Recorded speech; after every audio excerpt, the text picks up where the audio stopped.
은혜 받으실 하나님의 말씀은 느헤미야 8장 5절 6절 말씀입니다. 하나님의 말씀 느헤미야 8장 5절 6절 말씀 우리 같이 읽어보도록 하겠습니다. 에스라가 모든 백성 위에 서서 그들 목전에 책을 펴니 책을 펼 때에 모든 백성이 일어서니라. 에스라가 위대하신 하나님 여호와를 송축하며 모든 백성이 손을 들고 아멘 아멘 하고 응답하고 몸을 굽혀 얼굴을 땅에 대고 여호와께 경배하니라. 아멘. 감사합니다. 우리 하나님의 말씀에 대한 우리의 고백 같이 우리 성경책을 가슴에 품고 책이 없으시면 오른손을 가슴에 얹고 같이 고백합니다. 주의 말씀은 내 인생의 빛입니다. 주의 말씀은 내 삶을 변화시킵니다. 주께서 말씀하신 대로 나는 하나님의 사랑받는 자녀입니다. 나는 축복의 통로입니다. 오늘도 주의 말씀에 내 마음의 문을 엽니다. 말씀하여 주옵소서. 듣고 깨닫고 말씀대로 살겠습니다. 아멘. 우리 옆에 계신 분들, 앞에 계신 분들 보시고 우리 반갑게 우리 잘 오셨습니다. 인사 나누시겠습니다. 잘 오셨습니다. 은혜 많이 받으세요. 네. 성경에서 가장 예수님을 닮은 한 사람을 택하라면 구약 성경에서 요셉을 많이들 말합니다. 요셉 이후 예수님이 오시기까지 이스라엘의 2000년 역사와 예수님이 오신 이후 신약시대 기독교 2000년 역사 가운데서 모든 사람이 가장 닮고 싶은 인물이 있다면 그 사람도 요셉이라고 많이들 말합니다. 왜일까요? 인생을 살다 보니 어느 때는 아무것도 할 수 없는 때가 찾아옵니다. 속절없이 그냥 억울하게 보내야 하는 시간이 있습니다. 고통의 때입니다. 그러나 연단의 때이고 인내의 시간입니다. 여러분, 이런 시간을 예전에도 한번 말씀을 드렸는데 히든 타임이라고 합니다. 히든, 숨겨져 있다는 거죠. 숨겨진 타임, 시간입니다. 하나님의 히든 타임, 하나님이 숨겨놓은 시간이 그 안에 이유가 있다는 거지요. 누가 이끌어 가실까요? 하나님이 이끌어 가시는 시간, 하나님의 이유가 반드시 있는 그 숨겨진 시간을 히든 타임이라고 합니다. 오히려 그때가 하나님이 함께 하시는 시간임을 더 많이 깨닫는 경우가 많습니다. 그런데 요셉을 보면 그런 시간이 정말 있어요. 여러분, 17살밖에 안 됐는데 고통의 끝을 경험합니다. 웅덩이에 던져지고 가까스로 살아나왔지만 미디안 장사꾼에게 노예로 팔려 질질 끌려가고 그리고 모함으로 감옥에 내던져집니다. 그래서 예수님을 닮은 사람이라고 말하는 것은 쉽게 이해가 돼요. 쉽지 않은 어려운 고통을 그가 억울함을 겪었기 때문에 그렇습니다. 그런데 모든 사람이 가장 닮고 싶은 사람, 요셉 맞을까요? 그렇게 숱한 고통을 겪은 세월들이 요셉에게 있는데 모든 사람이 닮고 싶은 사람이 요셉 맞을까요? 마치 우리 인생의 여정을 보여주는 듯합니다. 열심히 살았지만 그 열심히 산 것에 대해서 세상이 알아주지 않습니다. 나는 나름대로 정의롭게 살았는데, 정직하게 살았는데 오히려 이용당하기만 합니다. 여러분, 그래서 많은 사람들이 인생은 잘 모른다 이렇게 표현하는 것 같아요. 내가 무언가 계획하고 의도한 대로 인생이 잘 움직여지지 않습니다. 어린 시절로 한번 돌아가 보십시오. 내 마음대로 살았습니까? 세월이 조금 지나서 청년의 때에 취업은 어땠습니까? 여러분, 결혼은 또 어땠습니까? 인생이 내 마음대로 되는 게 있던가요? 지금쯤에 와서는 인생이 내 마음대로 됩니까? 돈 버는 건 내 마음대로 될까요? 건강마저 내가 열심히 운동하다고 아프지 않고 괜찮을까요? 운동한 만큼 건강할까요? 자녀들을 위해 기도 많이 했으니 자녀들이 별일 없이 잘 살아가고 있을까요? 우리의 인생에서 고난이 있습니다. 억울함이 있어요. 내가 인생을 잘 사는 만큼 잘 살아야 될 것 같은데 그렇지 않은 거죠. 원통함이 있습니다. 여러분, 이게 인생인 것 같아요. 쉽게 풀리지 않고 이해가 되지 않은 일상이 있습니다. 히든 타임. 분명 뭔가 이유가 있을 텐데 우리는 전혀 알지 못하고 속절없이 그냥 당하기만 하는 세월들 있습니다. 선생님이 숙제를 내줬는데 도무지 풀 수 없는 숙제를 내준 거죠. 문제를 풀어오라고 하는데 문제조차 몇 번을 읽어도 이해가 되지 않는 거죠. 우리 수준으로는, 우리의 이성으로는, 우리의 어떤 방법으로는 그 숙제를 풀어낼 재간이, 이해가 될 재간이 없습니다. 성도 여러분, 이게 하나님의 히든 타임입니다. 나는 이해할 수 없지만 누구는 계획이 있으시다? 하나님은 이유와 계획이 있으시다. 억울하고 원통한 인생의 여정이지만 우리는 요셉을 뭐라고 부릅니까? 형통한 사람이라고 부릅니다. 그래서 그렇겠죠. 우리의 인생 요셉을 닮고 싶은 게 아닐까요? 이스라엘 백성은 오랫동안 우상 숭배와 형식주의, 세속화로 그 죄가 아주 딱딱하게 굳어졌습니다. 이스라엘 백성들이 그 죄는 가나안 땅 안에서는 스스로 고쳐질 수 없겠어요. 결국 하나님께서는 바벨론에 70년을 포로로 보내십니다. 그 땅 예루살렘을 다 황폐케 하나님이 만들어 버리십니다. 시련과 연단을 통해 하나님이 회개하게 만드시는 거지요. 그 상황 가운데, 그 형편 가운데 하나님을 찾게끔 하시는 거예요. 아무 일도 없었으면 여전히 우상 숭배와 세속화와 형식주의에 물들어 있을 텐데, 그 죄가 딱딱하게 굳어져 있을 텐데 하나님이 갈아엎으시는 거지요. 그래서 누구를 찾게 만드세요? 하나님을 찾게 만들고 계시는 겁니다. 그 후가 되겠네요. 포로 시대가 지나고 포로 귀환 시대가 되었습니다. 세 차례에 걸쳐 고국 예루살렘으로 귀환합니다. 먼저 스룹바벨과 함께 1차로 고국으로 대략 5만여 명의 백성들이 돌아왔다고 합니다. 고레스 왕의 조소를 통해 무너진 성전을 다시 건축하겠다는 부푼 꿈을 안고 건너왔지만 엄청난 방해를 받습니다. 그래도 어렵게 무너진 예루살렘 성전은 세워집니다. 하지만 80년 넘게 여전히 예루살렘 성은 사람들이 살 수 있는 곳이 아닙니다. 끔찍하고 잔인하고 황폐한 땅입니다. 성벽은 다 무너졌고 성문은 다 불에 타버린 상태로 방치되어 있습니다. 그들의 삶이 전혀 달라지지 않았습니다. 두 번째로, 에스라 목사님과 함께 2000여 세대가 고국으로 돌아옵니다. 에스라가 예루살렘에 도착해서 상황을 점검해 보니까 그 상황이 별로 달라진 게 없는 거지요. 생활이 엉망입니다. 엉망진창이지요. 벌써 죄악이 이스라엘 각 계층에 널리 퍼졌습니다. 원주민들과 죄를 짓고 이방 여인과 통혼한 거지요. 그런데 어처구니 없는 말씀이 있어요. 에스라 9장 2절 말씀에 보니까 그들의 딸을 맞이하여 아내와 며느리로 삼아 거룩한 자손이 그 지방 사람들과 서로 섞이게 하는데 누가? 방백들과 고관들이, 리더들입니다. 이 죄에 더욱 뭐가 됐다고요? 으뜸이 되었다 하는지라.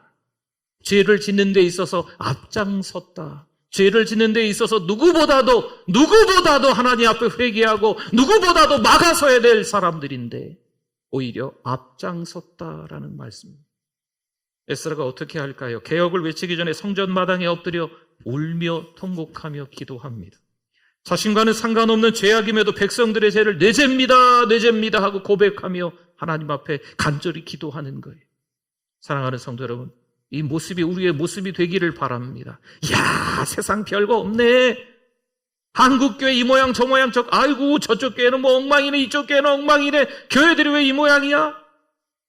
이런 얘기 하기 전에 내 죄를 깨닫고 그들의 하는 일들도, 그들이 말하는 것들도, 그들의 상황과 형편 속에서도 죄를 짓는데 그것도 내 죄라고 생각하고 에스라 목사님처럼 회개해야 될 때인 줄 믿습니다. 그러자 많은 백성이 따라 지은 죄 때문에 통곡합니다. 그런데 여기서 울기만 하고 있는 게 맞을까요? 이때 엘람 자손 중에 여히엘의 아들 스가냐가 에스라에게 이렇게 말합니다. 아직 우리에게는 소망이 있습니다. 요셉이 구덩이에 던져지고 노예로 팔려가고 모함으로 감옥에 내던져져도 소망이 있습니다. 여러분, 왜 저는 소망이 있다 말할까요? 요셉의 훗날을 성경을 통해서 이미 알고 있기 때문에. 여러분도 이미 요셉이 쉽지 않은 인생의 우여곡절을 17세 때부터 겪었지만 때가 되어서 대애굽의 뭐가 돼요? 총리가 된다는 사실을 알고 있기 때문에 요셉이 지금 파란만장한 세월을 겪어도 뭐가 있다? 소망이 있다는 거예요. 하나님이 브레이크를 잡게 하신 겁니다. 이건 요셉에게 재앙이 아니라 오히려 축복인 거죠. 이루 말할 수 없는 고통들을 겪은 세월이지만 그 세월이 지나야 마침내 총리가 되기 때문에 그래요. 그런데 과연 에스라 목사님을 막아선 게 그것뿐이었을까요? 에스라 4장 7절과 8절 말씀에 보면 아닥사스다 때에 비슬람과 미드르닷과 다부엘과 그의 동료들이 바사왕 아닥사스다에게 글을 올렸으니 이 글은 아람 문자와 아람 방언으로 써서 진술하였더라. 또 누군가 또 올려요? 방백 르훔과 서기관 심세가 아닥사스다 왕에게 올려 예루살렘 백성을 고발한 그 글에 아멘. 지금 페르시아의 아닥사스다 왕에게 편지를 써서 보내는 거예요. 비슬람, 미드르다, 다부엘 그의 동료들이 편지를 쓰는 겁니다. 그리고 페르시아에서 그 땅의 사람 한 명을 르훔이라는 사람을 총독으로 보내요. 그리고 페르시아의 아닥사스다 왕의 측근인 심세가 서기관으로 지금 예루살렘에 온 거였습니다. 그런데 르훔과 심세도 아닥사스다 왕에게 편지를 써서 보냅니다. 내용이 뭘까요? 2차 귀환한 에스라와 유다 사람들이 예루살렘 성벽을 재건하면 다시는 조공과 관세와 통행세를 바치지 않을 겁니다. 뭐 이런 내용인 거죠. 그럼 아닥사스다 왕에게 손해가 되지 않을까요? 이 왕이 어떻게 했을까요? 군사를 동원해서 성벽 재건을 막습니다. 도대체 하나님이 왜 브레이크를 잡게 하시는 걸까요? 결국 에스라 목사님은 성벽 재건에 실패합니다. 그렇게 하나님 앞에 철저히 회개하며 기도했는데, 성벽 재건을 원했는데 성벽 재건을 하지 못합니다. 백성들은 큰 환난을 당하고 능력을 받으며 예루살렘 성은 허물어지고 성문들이 다 불에 타는 어처구니 없는 일들이 일어나고 있습니다. 여러분, 아닥사스다 왕은요, 느헤미야를 총독으로 백성들과 3차로 고국에 보내줍니다. 사실 그 즈음에 예루살렘 총독이 반란을 일으켰었어요. 근데 어쨌든 항복을 했지요. 그러나 총독의 자리에 앉아있는 그를 페르시아의 왕 아닥사스다가 취임하겠습니까? 한 번 반란을 일으켰던 사람인데 2번은 하지 않겠나요? 그리고 저 아래쪽에 이집트를 견제하기 위해서 이 예루살렘에 누군가 믿을 만한 아닥사스다 왕의 최측근을 보내고 싶은 거죠. 아닥사스다 왕은 마침 느헤미야도 가고 싶어 하기에 총독으로 절대적 권력인 정치, 행정, 사법, 군사, 재정을 다 주어서 고국으로, 그렇게 많지 않은 사람들이지만 백성들과 함께 느헤미야를 3차로 돌려보냅니다. 물론 여전히 예루살렘은 사람이 살 수 없는 폐허가 되어 있는 현실입니다. 거기에 살던 하나님의 백성들이 큰 환난을 당하고 능력을 받습니다. 이방인들이 대놓고 하나님을 모욕했고 비난했습니다. 이스라엘 백성들은 그 공격으로 늘 불안과 두려움 속에 살았습니다. 제가 지금 어느 나라를 이야기하고 있을까요? 예루살렘 이야기뿐만이 아닙니다.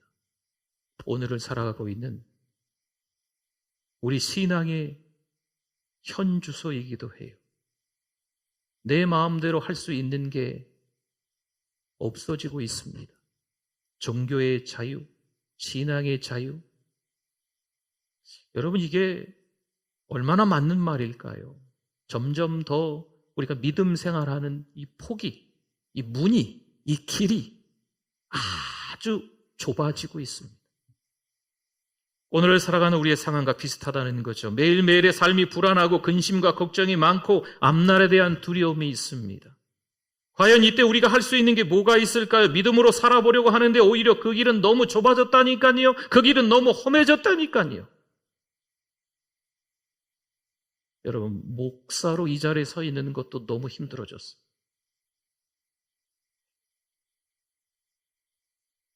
신앙인으로 여러분 자리에 앉아 있는 것도 이건 보통 믿음 가지고 되는 일이 이제는 아닙니다. 교회보다 더 좋아 보이는 것이 많아졌거든요. 뭐 몇 년 안 나와도 별일 없더구만. 예전에는 예배 한 번이라도 빠지면 벼락이라도 쳐서 죽을 것 같았는데 이제는 뭐 한 번 안 나오고 두 번 안 나오고 뭐 1년 안 나오고 뭐 몇 년 안 나와도 별일이 없어. 그래서 신앙생활을 하다가 지금 쉬고 있는 사람들이 한국교회에 어마어마한 숫자로 자리 잡고 있습니다. 옛날에 우스갯소리로 안나가 성도를 거꾸로 뒤집어서 가나안 성도라고 했거든요. 근데 이 가나안 성도들이 너무나 많아졌어요. 여러분, 이 가나안이라는 말의 의미, 그 지역의 의미를 아시잖아요. 그냥 안 나오는 정도가 아니라는 거예요. 안 나오기 때문에 그 안나가를 거꾸로 뒤집어서 가나안 성도라고 하는 게 아니에요. 이제 그 가나안 땅의 현실처럼 믿음의 사람들도 되어져 가고 있는 아픔이 있습니다. 예루살렘 성벽을 재건하려는데 방해자들이 등장합니다. 산발라, 토비아, 게셈이 느헤미야와 지도자들을 찾아와서 비웃습니다. 에스라 때처럼 반역이라고 외쳐대는 거지요. 성벽을 조금 짓는데 거기 여우가 올라가도 무너질 거다. 말도 안 되는 이야기를 없는 말까지 끄집어내면서 별의 별 수단과 방법으로 오노라는 평지에서 만나서 같이 대화를 해보자. 속셈이 뻔한 거지요. 사마리아에서 가까운 지역이고 예루살렘에서는 35km나 떨어져 있는 오노라는 지역입니다. 느헤미야가 그쪽에 대화한다고 가면 느헤미야는 죽을 수 있는 거예요. 여러분, 여러 가지 방법으로 느헤미야와 그 지도자들을, 백성들을 괴롭히고 있는 현실입니다. 하나님은 왜 영적 지도자들에게 이런 일들을 겪게 하실까요? 그들의 비웃는 말들, 업신여기는 행동들, 그들을 따르는 사람들. 여러분, 그러나 그 외적인 방해 세력들, 그게 끝이 아니에요. 내부의 문제까지 생긴 거죠. 부패한 관리들로 인하여 백성들이 아픔을 겪고 있습니다. 여러분, 신앙생활 잘해야 되는 리더들인데, 하나님만 바라보고 살아가야 되는 리더들인데, 세상에 기웃기웃하고 그 기웃기웃하는 모습들이 믿음의 형제 자매들에게 다 드러나는 거죠. 그러니 교회 바깥에만 문제가 아니고 교회 안에서도 동일하게 엄청나게 큰 파장을 불러일으키는 거예요. 사랑하는 성도들이요, 사랑하는 우리 교회 리더들이요, 내부에 문제가 있으면 절대로 안 됩니다. 리더들은 리더다워야 합니다. 어떻게 됐을까요? 결국 성벽 공사가 중단됩니다. 느헤미야 5장 15절 말씀을 볼까요? 나보다 먼저 있었던 총독들은 백성에게서 양식과 포도주와 또 은 40세겔을 그들에게서 빼앗았고, 또한 그들의 종자들도 백성을 압제하였으나 나는 하나님을 경외함으로 이같이 행하지 아니하고. 아멘. 이전에 전임자들은 다 이렇게 했다라고 지금 느헤미야 총독이 이야기하는 거예요. 전임자들은 다 상납금을 받았다. 유대 땅에서 정복지니까, 페르시아에서 파송한 총독이니까 이 땅에서 다 세금을 받는 거죠. 다 갖다 바치는 게 많이 있는 거, 이런 걸 다 받았었다. 전임자들은 다 받았었다. 나도 그렇게 해도 별일 없지 않겠습니까? 다들 그렇게 살아가고 있는데, 신앙을 저버리고 다들 그렇게 살아가고 있는데, 나도 세상과 교회에 양다리 걸치고 있는 모습이 있어도 별로 뭐 달라질 게 없지 않겠습니까? 다들 뭐 한 잔씩 하던데, 그냥 저녁 되면 약이라고 생각하고 한 잔 먹고 자지요 뭐. 다들 그렇게 하던데. 저기 보니까 뭐 목사님도 하던데, 저기 보니까 뭐 장로님도 하던데, 뭐 이러면서 다들 그렇게 한다고 하면서 하는 일들이 늘어나고 있습니다. 그러나 느헤미야 총독을 한번 보세요. 그는 총독의 녹을 받지 않습니다. 사실 페르시아에서 받는 것만도 이 느헤미야는 어마어마하게 이미 받고 있습니다. 우리 느헤미야에서 나오는 총독의 녹을 받지 않는다라는 표현은 점령지 유대 백성에게 뜯어내는 상납금을 이야기하는 거예요. 그거를 받지 않는다는 거죠. 전임자들은 다 받았지만 그걸 느헤미야가 받지 않았다는 거죠. 여러분, 직장에서, 때로는 이웃들과의 관계에서, 때로는 교회에서조차도 잘 분별하셔야 됩니다. 대접받으려고, 대가를 받으려고 나는 이 정도 했으니 이 정도 칭찬과 박수를 받는 게 마땅하다, 이렇게 생각하지 마시기 바랍니다. 우리는 하나님을 경외하는 사람들인 줄 믿습니다. 하나님을 경외한 느헤미야가 이런 결단을 한 것처럼 거듭난 신자인 우리들이지 않습니까? 하나님의 자녀인 우리지 않습니까? 여러분, 분별하셔야 됩니다. 아닌 건 아닌 거죠. 그런데 우리는 종종 어떨까요? 손을 내밉니다. 종종 박수를 받고 싶어 합니다. 내가 이 정도로 헌신하고 섬겼으니까 나를 이 정도로 대접해 주는 건 당연하지 않겠어. 뭐 좀 했다고 목소리가 커지고 어깨에 힘이 들어갑니다. 예전에는 그런 분이 아니었는데 리더가 되고 난 이후에 사람이 완전히 돌변하는 경우를 종종 봅니다. 이스라엘 백성들이 왜 그 처참한 현실에 놓여 있을까요? 자신을 몰라서예요. 정체성이라고 하죠. 아이덴티티. 주제 파악이 안 되는 거예요. 자기가 어떤 사람이었는지, 그러나 하나님의 은혜로 지금까지 살아온 것을 이스라엘 백성들이 지금 망각하고 있는 겁니다. 하나님의 은혜로 살아가는 거 우리도 마찬가지인 줄 믿습니다. 그런데 뭐만 잘 되면 자꾸 하나님보다 앞서려고 해요. 기도보다 성령보다 앞서는 거죠. 목사고 뭐고 필요가 없습니다. 이제 자기 생각이 맞으면 주장하고 떠들어대고 교회를 뒤집어 엎는 일들이 너무 비일비재해졌어요. 목사인 저조차도 이런저런 일이 생기면 섭섭함이 생겨요. 여러분, 이거 잘못된 겁니다. 이건 아니죠. 교회에서 섭섭병이 걸리면 안 돼요. 아직도 지금 정체성이 없는 거지요. 나는 하나님의 자녀야. 하나님의 자녀인데 그 자녀는 하나님의 은혜로 하나님께서 하나님의 아들 예수 그리스도를 어디에 못 박혀 죽이셨어요? 십자가에 못 박혀 죽이시면서 내 죄를 다 대속해 주신 거지요. 죄의 종로로 타면서 질질 끌려다닐 수밖에 없는 인생인데 속량해 주신 거지요. 그래서 하나님의 자녀가 된 줄 믿습니다. 그래서 거듭난 신자가 된 거예요. 여러분, 이게 우리의 정체성입니다. 근데 이 주제 파악이 안 되는 거지. 물론 느헤미야를 통해서 무너진 성벽을 재건하는 것도 중요합니다. 하지만 더 중요한 것이 있다는 거예요. 여러분, 느헤미야가 페르시아에서 예루살렘으로 총독으로 와서 12년 동안 있게 됩니다. 근데 성벽은 며칠 만에 완공이 되지요? 성벽 재건은 52일 만에 끝나요. 12년 동안 느헤미야가 겨우 성벽 하나 재건하고 끝냈을까요? 여러분, 진짜 이 성벽 하나, 가시적인 거, 보이는 성벽 하나 삥 둘러서 하나 한 걸로만 만족하려고 하나님이 느헤미야를 그 예루살렘에 보내셨을까요? 아닙니다. 진짜 중요한 건 이스라엘 백성들의 영적인 부흥인 줄 믿습니다.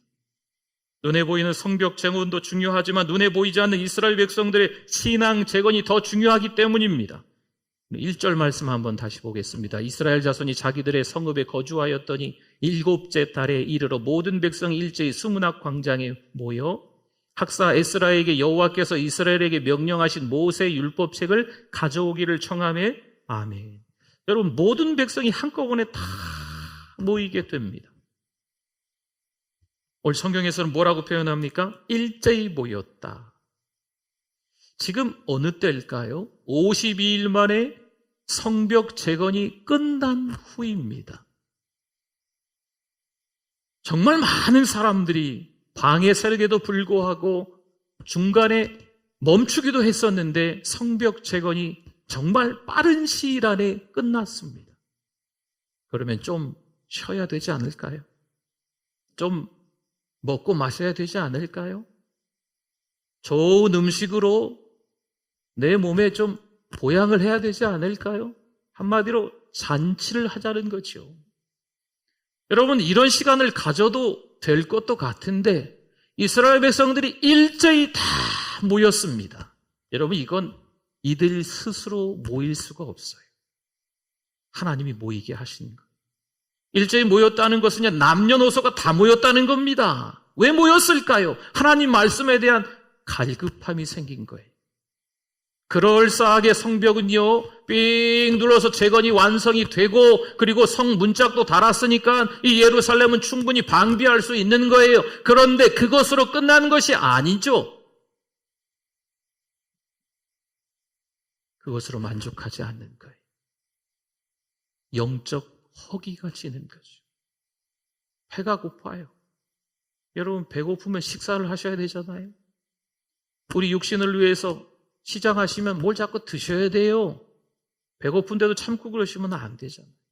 영적으로도 마찬가지입니다. 하나님이 일제히 모이게 하셨다는 것은 갈급함을 주시는 거예요. 말씀에 대한 사모함을 주셨다는 거지요. 남녀노소가 그래서 다 함께 모여서 에스라 목사님에게 말씀을 읽어달라고 하는 거죠.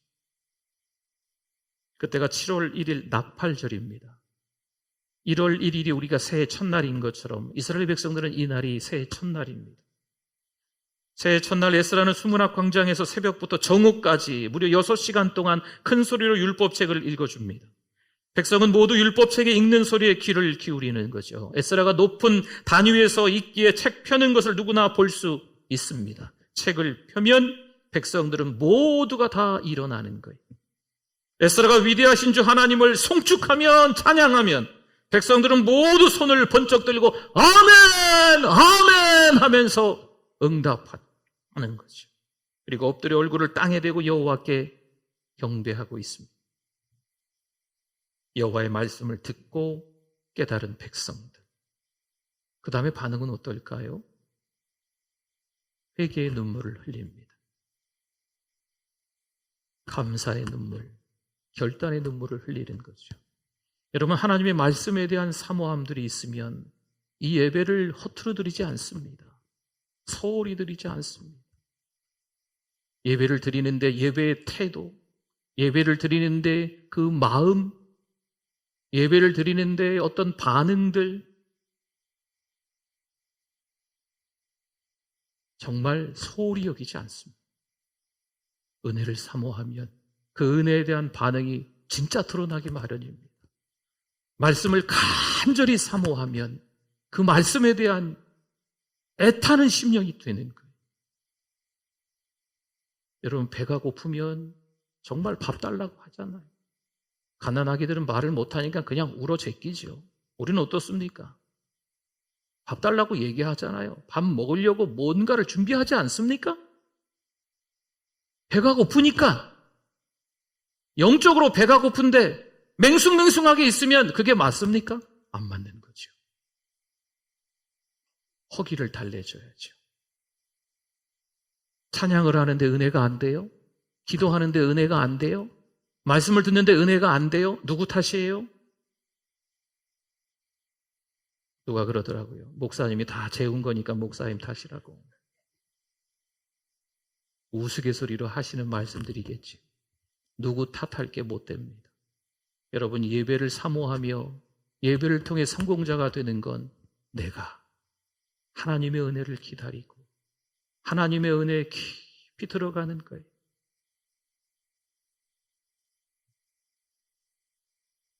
총독 느헤미야와 에스라 제사장과 백성을 가르치는 레위 사람들이 우는 이 이스라엘 백성들을 타일르는 것이요. 이날은 주의 날이고 거룩한 날이니까 울지 말라. 사랑하는 성도 여러분, 부흥은요, 하나님의 열심입니다. 부흥이 뭡니까? 숫자가 많아지는 게 부흥이 아니라고 했잖아요. 우리 개개인들이 다 하나님과 더 가까워지는 것. 우리 개개인들마다 영적으로 성숙해지는 게 부흥입니다. 이건 누구의 열심으로? 하나님의 열심으로 되는 거예요. 그래서 부흥은 하나님의 열심입니다. 요셉의 삶을 들여다보면 알 수 있어요. 하지만 하나님의 히든타임입니다. 분명한 하나님의 이유가 있다는 거죠. 하나님이 어렵게 힘들게 원통하게 만드시는 이유가 있습니다. 하나님이 브레이크를 잡게 하시는 이유가 있다는 거지요. 지금 요셉을 부흥하게 만드시는 거예요. 요셉이 영적으로 성장하게끔 만드시는 거죠. 억울하고 원통함이 왜 요셉에게 없겠습니까? 많은 요셉이 나중에 대국의 총리 대신이 된 걸 우리가 알잖아요. 총리가 되고 난 이후에 요셉이 어떻게 했는지 우리가 성경을 통해서 이미 알고 있지 않습니까? 역사적으로도 증명이 되어 있습니다. 그렇기 때문에 요셉은 온갖 숱한 고난을 겪었지만 그것이 신앙의 발판이 되는 거죠. 한 계단 한 계단 영적으로 성장해 나아가는 거예요. 부흥해 나아가는 거예요. 이건 누가 하셨다? 하나님이 하셨다. 브레이크를 잡는 것도 하나님이 하시는 거고, 악셀을 밟으시는 것도 하나님이 하시는 거고. 시편 119편 131절 말씀에 내가 주의 계명들을 뭐함으로? 사모함으로 내가 입을 열고 어떻게 해요? 헐떡였나이다. 아멘. 말씀에 대한 사모함이 있으면요 헐떡일 수밖에 없는 거예요. 예배의 성공자가 되기 위해서는 몸부림칠 수밖에 없다는 거지요. 여러분, 세상이 그렇게 좋습니까? 너무 호락호락하게 세상에게 넘어가지 않았으면 좋겠습니다. 뭘 더 하나님 앞에 요즘 요구하십니까? 뭐가 그리 하나님께 서운하다고 하십니까? 지금까지도 하나님 주신 은혜가 너무나도 큰 줄 믿습니다. 우리는 어떻게 해야 할까요? 예배를 사모해야 됩니다. 말씀을 사모해야 됩니다. 시편 29편 2절 말씀에 여호와께서 그의 이름에 합당한 영광을 돌리며 거룩한 옷을 입고 여호와께 뭐 할지어다? 예배할지어다. 아멘. 눈에 보이는 성벽 재건 하나 때문에 느헤미야를 보내신 게 아닙니다. 성벽 재건은 단 52일 만에 끝났어요. 그러면 느헤미야가 그것 때문에 왔으면 바로 페르시아로 돌아갔어야지요. 그러나 12년 동안 느헤미야가 머뭅니다. 물론 느헤미야가 12년 동안 머물다가 페르시아로 돌아갔어요. 갔다가 한 10여 년 정도가 지나고 다시 예루살렘으로 돌아와 왔습니다. 그게 느헤미야 13장의 스토리예요. 이스라엘 백성들이 어떻게 변했을까요? 하나님 앞에서 은혜 받고 말씀에 아멘 아멘 하면서 하나님과 약속했던 것들을 잘 지키고 있을까요? 느헤미야 13장은요 그 약속대로 하지 않은 게 아주 적나라하게 다 드러나 있어요. 겨우 10년 사이에 다시 또 그 죄악의 현장으로 이스라엘 백성들이 다 돌아갑니다. 여러분, 느헤미야가 지금 예루살렘에 온 건 겨우 성벽 재건 하나 때문에 온 게 아닙니다. 눈에 보이지 않는 백성들의 믿음 재건이 더 중요한 줄 믿습니다. 물론 우리가 신앙생활한 연차가 필요하기도 합니다. 나는 20년 했어, 30년 했어. 여러분, 이게 복이 돼야 돼요. 나는 2대째야, 3대째야, 4대째야. 이게 신앙의 축복이 돼야 됩니다. 그런데 오히려 이게 신앙의 걸림돌이 되는 경우가 있습니다.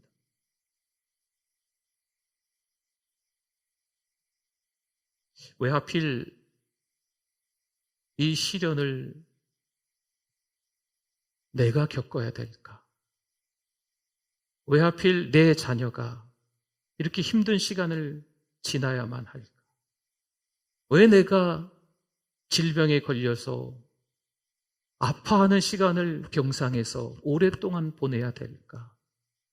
남들은 잘 먹고 잘 사는데 신실하게 살려고 아둥바둥하는 나는 왜 물질 때문에 이렇게 어려운 고난을 겪어야 될까? 여러분, 한번 생각해 보십시오. 하나님은 그저 그 보이는 거 하나 해결해 주시려고 여러분들에게 신앙을 주시는 게 아닙니다. 거울 좋게 눈에 보이는 거 하나 해결하라고 하나님이 브레이크를 잡으셨을까요? 우리가 살아가면서 감당하기 어려운 고비를 겪습니다. 위기죠. 그러나 그때 재앙이 아니라 뭐라고요? 축복입니다. 하필 그때 교회에 큰 어려움이 찾아왔어요. 그런데 감당할 만한 때였던 거죠. 그 전에는 감당할 수가 없었던 거죠. 그 전전에도 감당할 수가 없었던 거죠. 근데 하필 그때쯤 교회에 어려운 일이 생긴 거예요. 그때는 하나님이 감당할 만하기 때문에, 우리 성도들이 감당할 만하기 때문에 그 어려움이 찾아왔던 거예요. 건강검진을 받다가 암을 발견했어요. 재앙일까요? 아니에요. 그건 축복이에요. 자식이 시험을 쳤는데 떨어졌어요. 또 떨어졌어요. 하나님이 이끄시는 과정이 반드시 있는 겁니다. 여러분, 하나님께 원망하고 불평하고 그러지 마십시오. 그럼 요셉은 도대체 시험을 몇 번이나 떨어진 거예요? 아무리 시험을 떨어져도 때가 되어서 요셉은 총리가 되는 줄 믿습니다. 여러분, 총리가 애굽에서 되는데 무슨 학력으로 되고 시험으로 되는 거라면 요셉은 될까요? 대애굽의 날고기는 스펙을 가진 사람들이 한두 명이겠습니까? 오직 그들의 꿈은 총리다. 이 꿈을 갖고 애굽에서 공부하고 준비했던 자들이 한두 명이겠냐고요. 그들의 스펙과 비교하면 요셉은 아무것도 아니죠. 계속 시험에 떨어졌는데 그런 자격이 전혀 없지 않습니까? 하나님이 하신 줄 믿습니다. 잘 먹고 잘 살았는데 망했어요. 하나님의 히든 타임이 있는 거예요. 하나님이 우리 인생의 브레이크를 잡게 하신 이유가 분명히 있는 것을 깨닫기를 바랍니다. 그때죠. 우리가 어떻게 해야 할까요? 로마서 8장 28절 말씀은 같이 한번 읽어보겠습니다. 우리가 알거니와 하나님을 사랑하는 자 곧 그의 뜻대로 부르심을 입은 자들에게는 모든 것이 합력하여 선을 이루느니라. 아멘. 하나님은 어떤 위기도 없을 거다 말씀하시는 게 없어요. 하나님은 아프지 않을 거야 말씀하지 않으셨어요. 하나님은 망하지 않을 거야 말씀하지 않으셨어요. 하나님은 돈 떨어지지 않을 거야 말씀하지 않으셨어요. 하나님은 자식이 무조건 잘 될 거야 말씀하지 않으셨어요. 오늘 성경에 보니까 모든 것이 합력하여 선을 이룰 거라 말씀은 하셨습니다. 성공할 때도 있습니다. 실패할 때도 있습니다. 위기가 있을 때도 있습니다. 기회가 찾아올 때도 있습니다. 그런 것들이 모든 것이 합력하여 선을 이루는, 하나님이 일부러 브레이크를 잡게 만드시는 숨겨진 의도가 있으시다니까요. 어떠한 일 앞에서도 하나님의 말씀 앞에서 일어서시고 손을 드시고 아멘 아멘 하며 납작이 엎드려 하나님을 경배하실 수 있는 우리 모두가 되실 수 있기를 축원합니다. 오늘 말씀 기억하면서 짧은 시간 회개하셔도 좋겠습니다. 짧은 시간 결단하셔도 좋겠습니다. 우리 주여 한번 부르시고 기도합니다. 주여, 하나님 아버지 은혜를 감사합니다. 부끄럽습니다. 연약합니다. 하나님, 원망했습니다. 하나님, 이게 아니잖아요. 왜 하필 접니까 하는 시간들이 있었습니다. 하나님 아버지, 그러나 다시 한번 우리에게 느헤미야를 통해서 은혜를 주시는 줄 믿습니다. 하나님, 한 가지 일 때문이 아니고 영적인 일 때문에, 영적인 부흥 때문에 하나님이 하시는 일이 있는 줄 믿습니다. 하나님이 감당케 하실 만한 믿음을 주시는 줄 믿사오니 감당할 만한 우리 모든 성도들 되어질 수 있도록 하나님 은혜 베풀어 주시옵소서. 하나님 아버지, 은혜를 감사합니다.